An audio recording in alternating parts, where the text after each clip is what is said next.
The Platform 2, a sequel to the critically acclaimed 2019 dystopian thriller, revisits the horrifying structure known as the Pit. This towering vertical prison, officially called the Vertical Self-Management Center, operates under a grotesquely simple yet deeply inhumane system.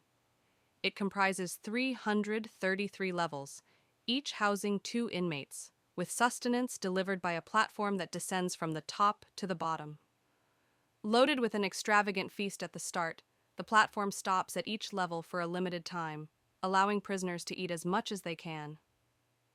By the time it reaches the lower levels, food is reduced to scraps, or nothing at all, resulting in starvation and acts of violence, including cannibalism.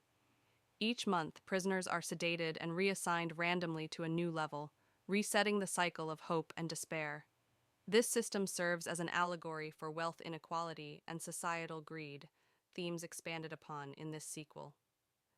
The story begins with Perempuan, a new inmate with a mysterious past, who becomes the focal point of the film's exploration of humanity's darker instincts and capacity for change. Upon her arrival, she discovers that a new order has taken hold within the pit. Known as the Law, this system demands that inmates consume only their designated portion of food, theoretically ensuring everyone gets their fair share.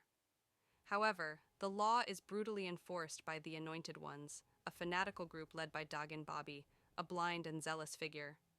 These self-proclaimed enforcers of order use violence to punish those who violate the rules, creating an atmosphere of fear and submission. Initially, Perempuan attempts to adapt to this regime, even convincing her cellmate, Zamiadin, to follow the law despite his skepticism and growing disillusionment. The narrative is interwoven with surreal dream sequences and fragmented flashbacks that reveal glimpses of Perempuan's life outside the pit. She is portrayed as a tortured artist whose moral convictions are tested by the brutal environment. Her relationships with other prisoners, including Zamiatin and Natalia Tina's one-armed rebel, add layers of complexity to the story. Each interaction exposes the characters' struggles with trust, survival, and the remnants of their humanity.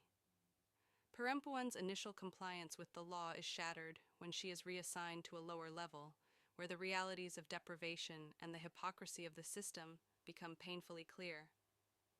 This shift ignites her resolve to challenge the oppressive order imposed by the Anointed Ones.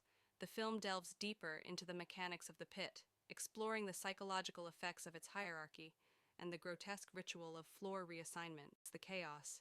She becomes embroiled in a rebellion against the Anointed Ones, joining forces with others who share her desire to dismantle the oppressive system. The climax of the Platform 2 features a violent uprising that pits the rebels against the Anointed Ones.